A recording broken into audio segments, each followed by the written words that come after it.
on this paper. Good evening, sir. Are you on the line? Yes, I can hear you, but your audio is quite faint on the Zoom.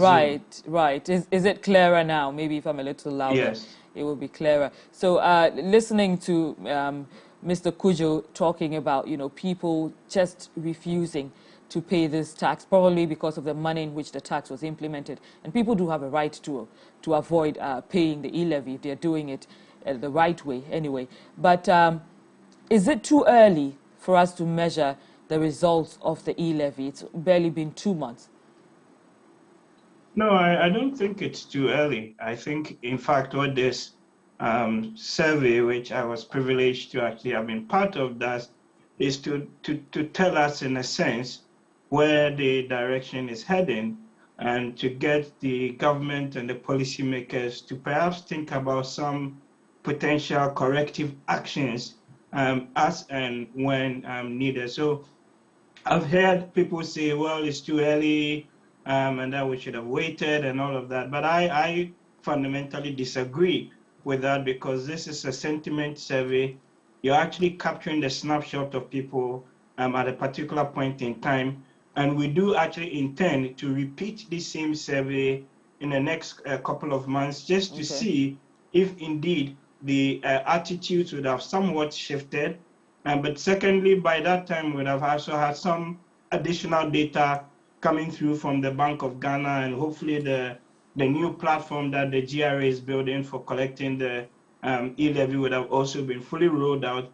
Then we can actually compare and contrast to see if the shift that we're seeing currently is actually kind of being sustained in the months to come. But what is very clear from this survey, which Mr. Kujo has indicated, is that there seems to be a strong consumer pushback or sentiment to the e-levy, predominantly because people feel that, one, the rate is too high, and in fact, some even feel that you shouldn't even be paying that at all. And if anything, we should do something on reducing our expenditure and cutting our coat according to our size.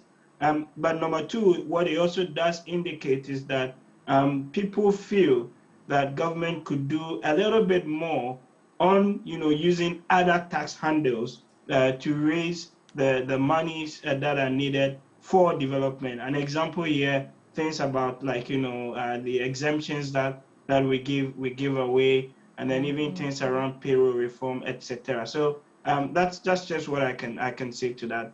So a bit more proactivity in revenue generation, because we've fallen clearly below the level that we anticipated. Sorry, can you speak up? Are you saying a bit more proactivity from government in revenue generation?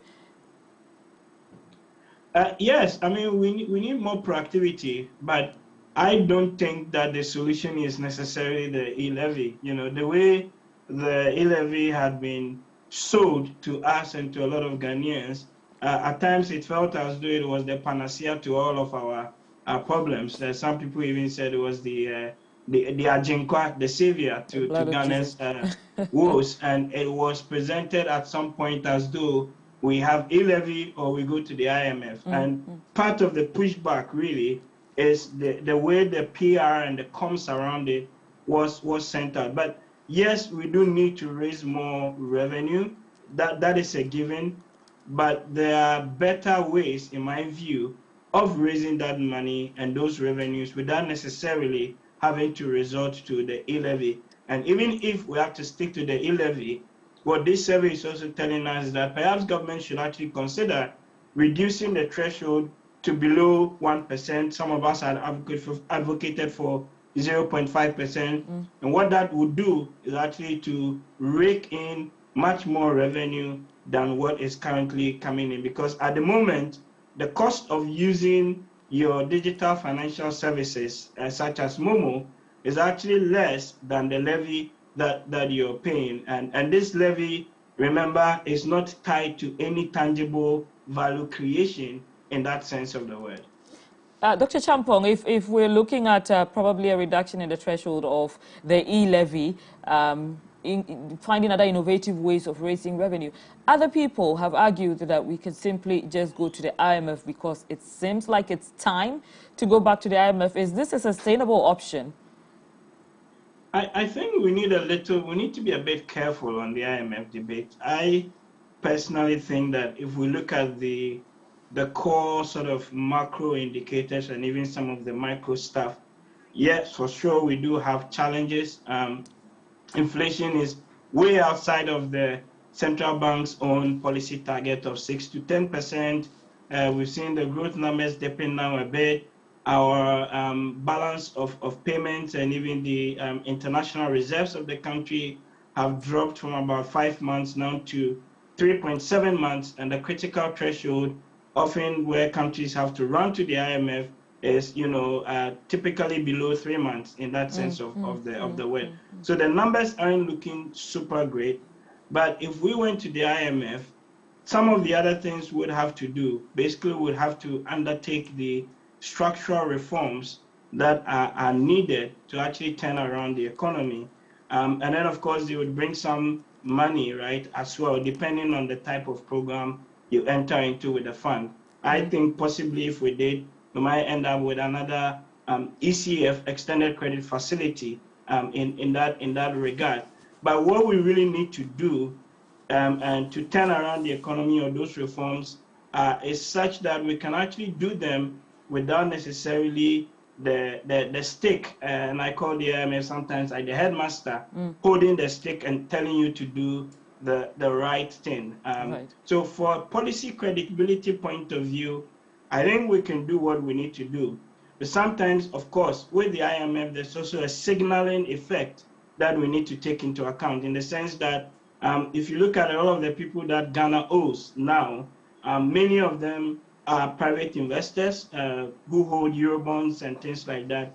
And for them, getting onto a program, especially when you're like facing a balance of payments crisis, is a potential a positive signal in that regard. But I think we need to carefully weigh the odds before we actually make any decision on whether to go to the fund or not. I think probably maybe we need to still, do a bit more number crunching. Okay, thank you so much, Dr. Champong. Let me just go to Dr. Daniel Nim, who's on the line. Dr. Nim, I'm sorry for keeping you waiting, but here's a critical question this evening. Should we be moving right now to the IMF or delay it a little bit to see if we can solve these issues that are pushing us there? Yeah, thank you very much.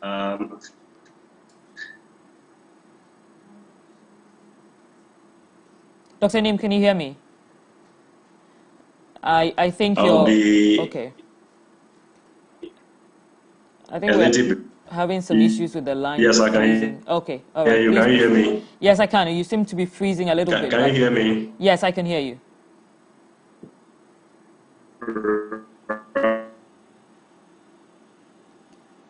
Okay, Dr. Nim, we're just going to try to reconnect with you immediately. We're working on that, so I'm going to come back to you in 2 minutes. But George Domfe is also on the line. Let me come to him. Mr. Domfe, can you hear me? Mr. Domfe, if you can hear me, unmute yourself, please.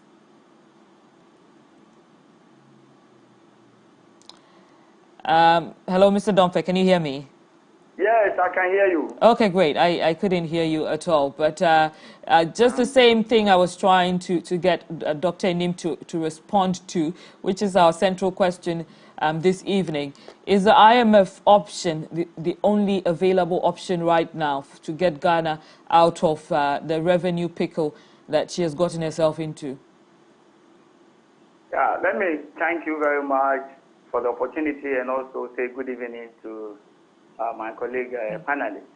I think I was listening to the last speaker, and I agree perfectly with almost everything he said. Yeah, now the figures don't look good, and fortunately that is not peculiar to only Ghana. We all know what is happening now to the global economy. Even the giant economies, US and all that, they are all facing this same problem. And so the issue as whether we should go to an IMF, we have to tread cautiously. You ask yourself, what is IMF coming to do? And that is exactly what the last speaker said, and I do agree perfectly with him. What is an IMF coming to do? Mostly, an IMF would help you to shore up your reserves. Yes, it is true that we have challenges with the reserves. A short while ago, we were having over 9-point-something billion dollars in the reserve, and that translated into 4.8 months import cover. We do hear now that it has declined. Most 3.5. That means that our position today is not good, and Ghana is a reserve that usually will determine the value of your city. And so if the reserve is declining, what it says to you is that city is likely to also have problems in the near It's already future. having problems as experienced by the entire economy.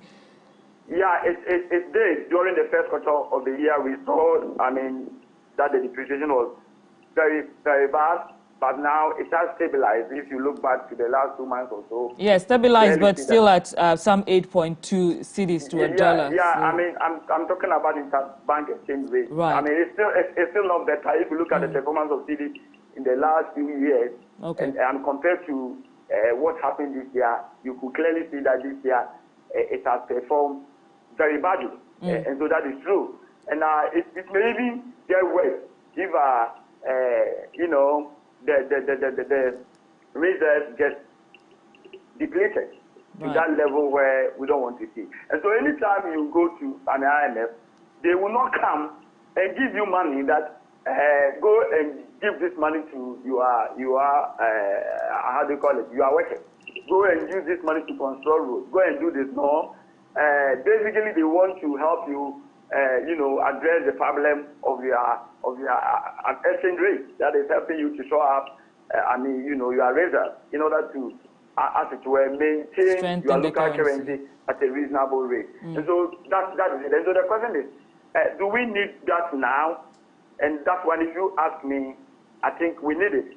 For which reason maybe it's reasonable to say we should go to an IMF. But the other side is that when they come here, as my brother rightly put it, they behave as school an headmaster with a K. But can you let me land? Sure, please. Obviously, it says you do the right thing.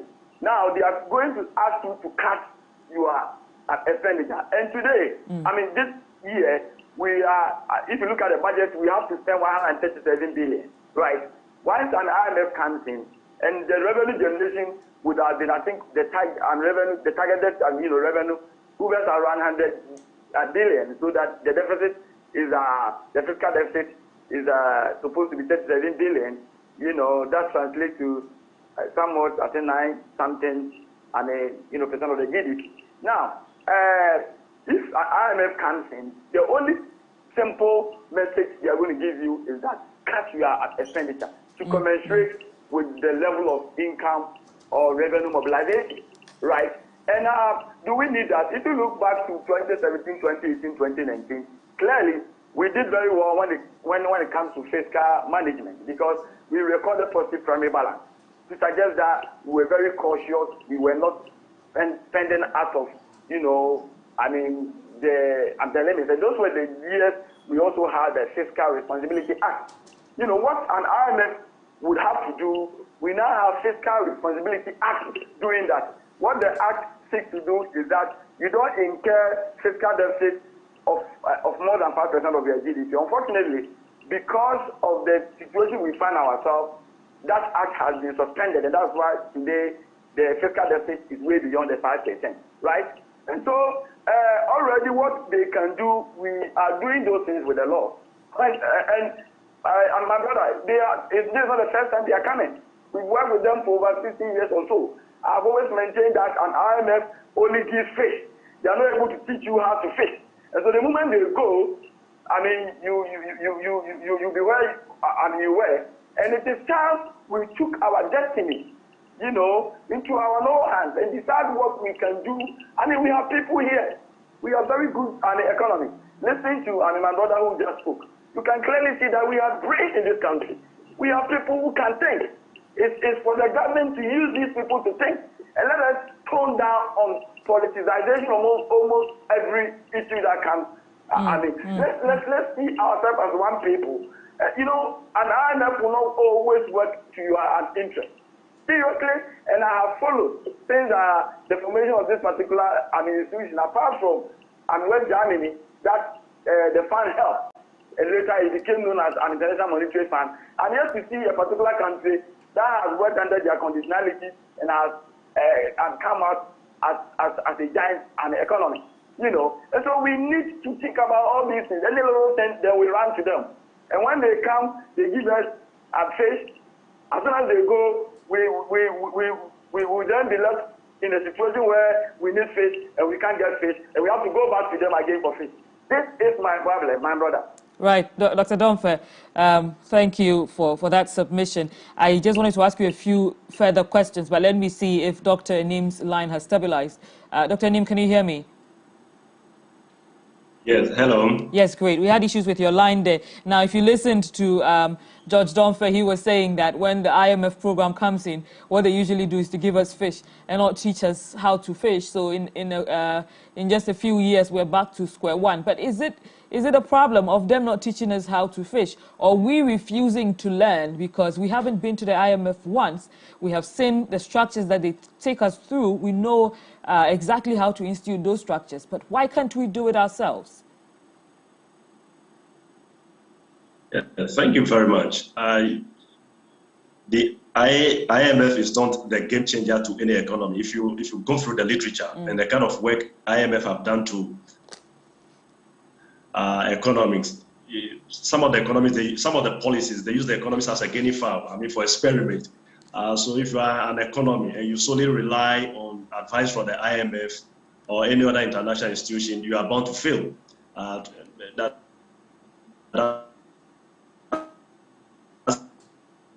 My submission,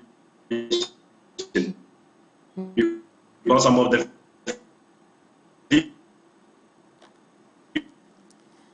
Dr. Nim, I think we're having some major issues with your line this evening. We can't take it from. We can't seem to get you for one straight line. Hello, can you hear me? We're barely hearing you. It just the line keeps breaking almost after every word, so we're not really getting a full understanding of what you're saying. If you can come back, can you hear me now?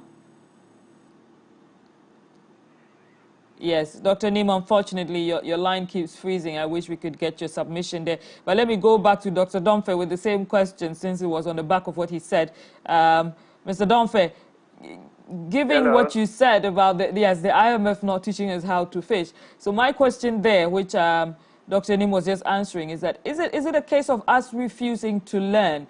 Because also all the measures that the IMF institutes when they step in into our affairs are measures that we have been privy to and we have seen in action. Why are we not able to replicate? Because we know what they'll do when they come. Why can't we do it? Yeah, my brother, the fact is this. An IMF is like that medical doctor, okay? Who sits somewhere, and anybody who goes there to complain of headache and paracetamol. If you go with stomach problem, paracetamol. If you go with cancer, paracetamol. You know, and this Friday, I'm going to,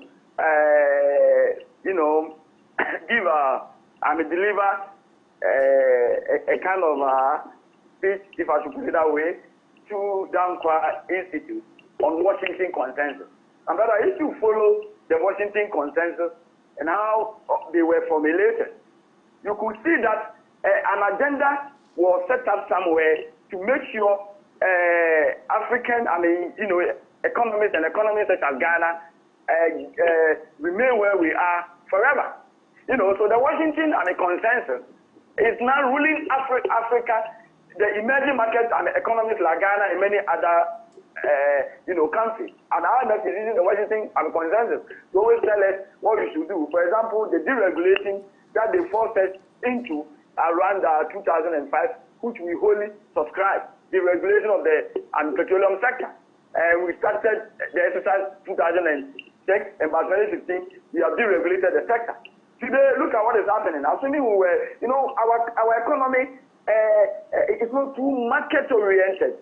The imperfections and all those things are too huge. And so we haven't come to that situation where you want the private sector to be so huge and do everything. And that is what an IMF will be seeking that and it happens. Once they come, I know the first thing that they are going to tell us is that we should drop the free SHS.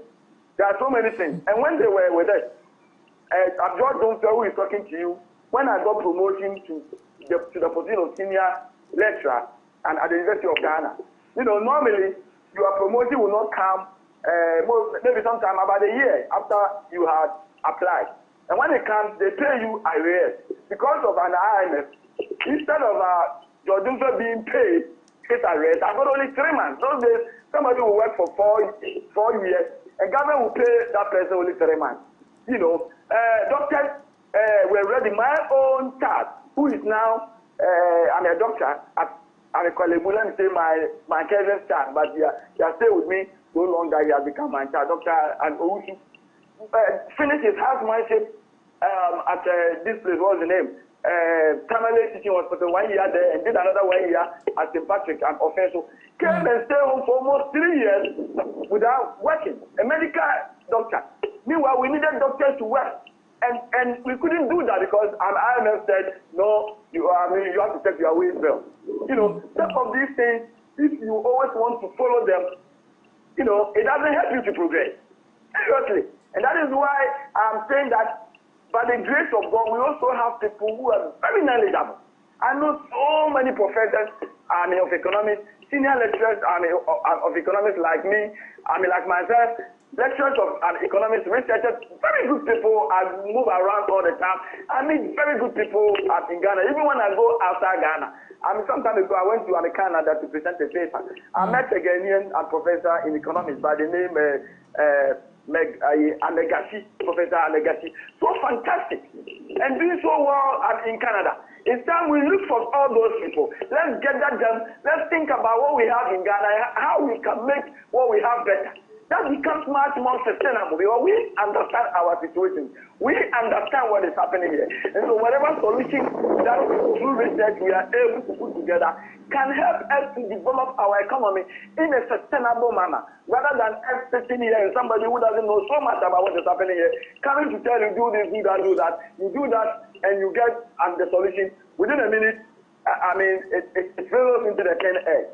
That is my worry. And that has always been what I have been campaigning against all the time. Right. I think you're making some very fine points there, Mr. Donfer, especially about allowing other minds into the pool of minds that find solutions for the country's problems, regardless of how polarized or political they are. As long as they're solving Ghana's problems and the Ghanaians, of course, it benefits all of us. But let me go back to the line where Mr. Cudjoe is still on the line. And Mr. Cudjoe, I just want to find out from you, this whole conversation around returning to the IMF, doesn't it expose us as indisciplined in doing the right thing?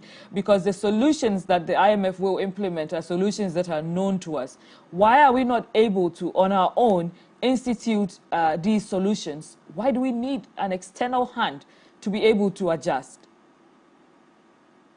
Well, as you know, we've always been quite indisciplined, and so this question is actually for the gods to answer. I really shudder to think that this administration itself, I think, even though touted its prowess at managing the economy better, unfortunately got too comfortable and started spending like Arabian princes when they were just not serious about the value addition of some of the expenditure. Mm-hmm. So it was just a matter of time that we're going to caught up with all of this. In fact, somehow it's some sort of a blessing that COVID and COVID actually occurred, because had it not happened, I'm sure the profligacy would have not been ending by now. It would have probably reached dizzying heights. Mm. And to even be bemoaning the COVID and all of that, as we've been told, COVID was also a blessing in disguise, really.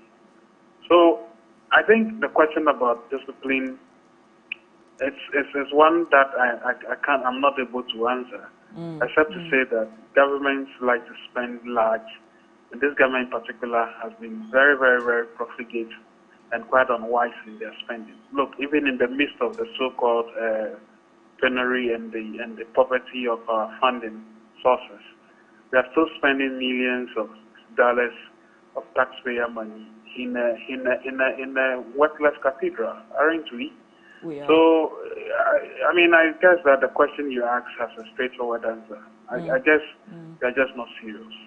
And so you probably need some sort of an external entity to guide you. But even that is not going to be that easy at all. I'm sure that we are probably being late. We've always been late, by the way. Of all the 16 times we've gone to the IMF, we always go when it's always too late. But, you know, a part of me feels that, well, even if we went now, it will be good for the country because then the credibility of the confidence the external parties, especially creditors, would have in the economy would have been regained. But the question is, to what end?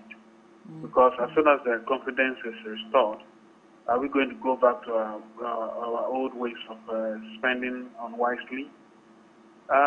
So it's a tricky one, and as Dr. and all the panelists are suggesting, we need to be quite careful, even though it looks as if the only option right now is to go to the IMF. If our Saudi brothers are willing to give us some money under the table, well, maybe, but even then, for how long, right? So the IMF option, and again, the IMF should not be treated like some sort of like leprosy, because we are part of the IMF anyway. I think it's the funding, what's it called? Is the program we go for that usually is problematic. I think there are other countries that have gone for much better, negotiated much better programs, and have gotten lots of money from the IMF, and they are not this confused and disorganized. Mr. Kujo, the IMF's solution, is it a potentially worse problem than the economic situation we find ourselves in presently? Because there's the argument that the conditions that will come with the IMF's intervention will be unbearable for young people, for small businesses. You know, I think one of the things the IMF will do for us is to expose exactly the levels of, could I call it indecent or unnecessary deployment or employment of certain services within the public service. If you care to know, there are so many parastatals that have been hired, and these are like senior level parastatals to the ministries, and in very sumptuous salaries, but they are not really delivering any value, right? If we open the books properly, you'll be amazed to see many professionals who have been hired as hangers on at the various ministries, taking lots of money but doing no work. One of the things the IMF would do for us is that it would impose a cap. If not a cap, it would ensure that these unnecessary hirings are actually done away with. But I suspect that's one of the things the IMF is able to instill in a country that doesn't want to discipline itself, right? Yeah. That's one. There is also the expenditure on a number of government programs that would have to be looked into. I mean, for crying out loud, who would have thought, who actually in his right senses would have thought that government would use a part of the e-levy to create employment, seeing what has happened to NAPCO and all the employment scams that government of the government have superintended. Who would have thought that a part of the e-levy would have been suggested to be used for creating government employment? Well, since when has government employment scam schemes been useful? We talk about even loans that they think they will be giving to private enterprises. Look at Maslow. Look at all those entities. So if you go for the fund, they will tell you that, hey, you can't use money for these kinds of vote buying schemes and scams. So there's quite a lot to be done and said for if you go to the IMF. How exactly has the so-called cut that the finance minister introduced in March been able to bring to us? Even if people are even respecting, I don't even think people are respecting this. Aren't ministers traveling left, right, and center as you speak? Do we really know? Is the president not traveling in private jets, even though he's supposed to be cutting back on expenditure? So, my sister, I don't think these things, yes, it may not solve our problems, but at this juncture, to instill that credibility, you probably need some external entity. The problem, though, is that it appears we are a bit late. We are too late. Like Sri Lanka did, it was so late, it went in an ambulance, you know. So we probably should not get there at all. Right. So you think the sooner the better for the IMF. Mr. Kujo, do you want to include any last remarks, or would this be it? Yeah, I think that for me, I think generally this administration has been one wasteful enterprise that was wasted upon ourselves. I never thought the day would come when people we perceive to be men with a lot of brains and expertise would superintend on this, superintend one of the most, if you like, the most worthless currencies in the country, on the continent, if not in the country right now, and also encourage the kinds of profligacy you've seen and all of that. In fact, what irks me more is even the stubbornness with which they speak to things that are not worthy, which is like the cathedral. You know, so even all this we are suggesting may just fall on deaf ears. I don't know. I really don't think. Sometimes I feel like not talking at all because they're just wasting precious little air. Right. But anyway, we'll be grateful for small messages if there's any change. Thank you so much, Mr. Franklin Kujo, CEO of Imani Center for Policy and Education. I still have George Domfer on the line. Dr. Enim, are you on the line? Has your line stabilized? It would be great to just get your last remarks. But I still can't get you. Mr. George Domfer, let me just come to you for your last remarks on this particular matter. If you could also speak to the angle where a lot of people are calling for the cutting back of expenditure, government expenditure. Okay, my brother, I don't know whether I'm a woman, so your sister. A woman. Oh, yes. sorry. I know. You are just as supposed to get your mind. No problem. You know, you keep on calling me Mr. Donfair, and people might think that I'm a different person. Right. Because I'm known as Dr. Donfair. Right. So my apologies there, Dr. Donfair. Then people listening might mistaking me for another person. Yes, I do get that. I don't respect titles. I'm not someone who follows titles. But then, because I am now identified as such, yes, I wish you could address I totally understand you, and I apologize for that. Let's go back. I think the last speaker just made, he was talking about profligate expenditure by this government, and I'm not in a position to agree so much with him. I wish we could go back to history and check when was the first time we saw a finance minister going to Parliament and seeking to revise expenditure downwards. We saw that happening in 2017. In 2017, Ghana, we had a positive primary balance. If you have positive primary balance, what it means is that you were able to generate enough revenue to cover all your expenses, with the exception of interest payments, right? And we saw that happening for the first time in 15 years in 2017. They say an applause must be given to anyone who prevails.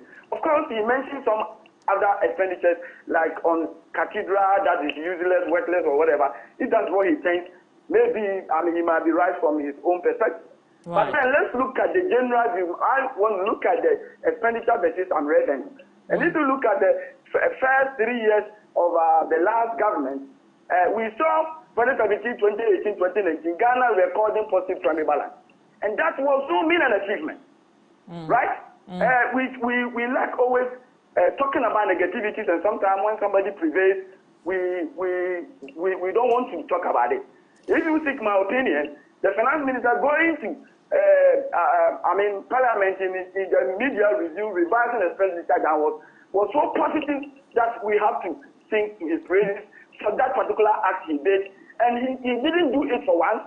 It continued throughout those 3 years. And that's why almost all those 3 years we have positive primary balance. If you have positive primary balance, it means that the only problem you had now to deal with is how to pay your interest payment. Right. And if you are able to do that, then you are managing your debt very well, right? And so sometimes when I hear people say, of course, there might be some expenditure items like he talked about hiring consultants and all those things that if you seek my opinion, sometimes they are unnecessary. Definitely. But I think that was his stand because those things have been around. And so you cannot say it anywhere with facts and figures to convince me, George Dunford, that during the first 3 years, they were spending recklessly.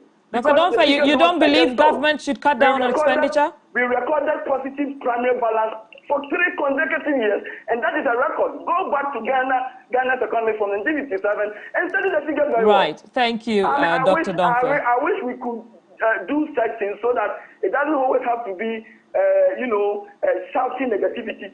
Thank you so much. They say who does what should be, who prevails should be applauded. Right. So sometimes if you're not ready to applaud some people, right.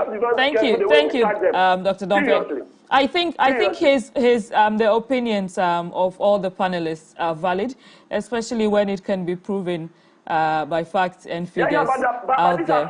That Ghana recorded positive primary balance. Yes, it is. It is. For 3 consecutive years.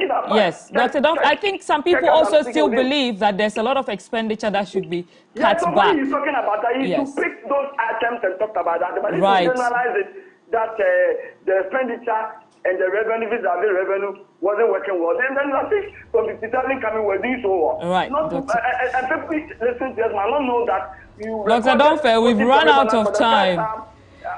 We recorded private balance for the first time in 2017 for 3 consecutive years. Right. Thank you. Thank you, Dr. Dunford. That had also happened in as much as we want to talk about the negativity. Thank you so much, Dr. Dunford, for your submissions over there. Unfortunately, we've run out of time. It would have been great to hear a bit more from you. But I'd like to thank Dr. George Dunford for joining us for this discussion. Incredible mind over there. Also, Dr. Daniel Enim. I want to thank Dr. Theophilus Echampong for giving us his time, one of the authors, lead author, in fact, of the report from Imani on the performance of the e-levy. We're also joined by Franklin Kujo, CEO of Imani Center for Policy and Education, with very good submissions there also. And from all of us here at MX24 Television, we are grateful that you joined us for 1 hour of this very critical discussion, and we hope that there were some good takeaways for you. The solutions are out there. The solutions have been recommended and continue to be recommended by many economists in and out of Ghana. Will Ghana be heading to the IMF in the next few months, or will we be looking at the homegrown solutions that we are well aware of? Do we have enough discipline to stick to the solutions that matter and to bite the bullet and bring down the right structures to put Ghana's economy back on the right path? We'll be following up with that, and we'll be bringing you updates right here on Spotlight on MX24 Television. My name is Nuong Falong. Good evening.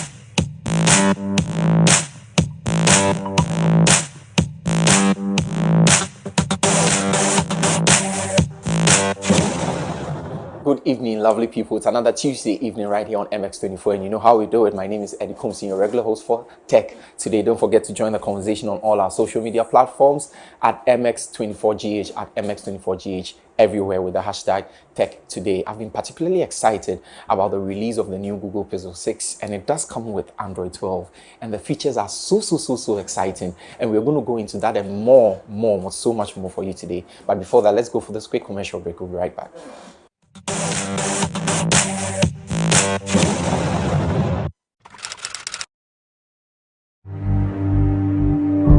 Maame kuma baako na why your passport ni bi na me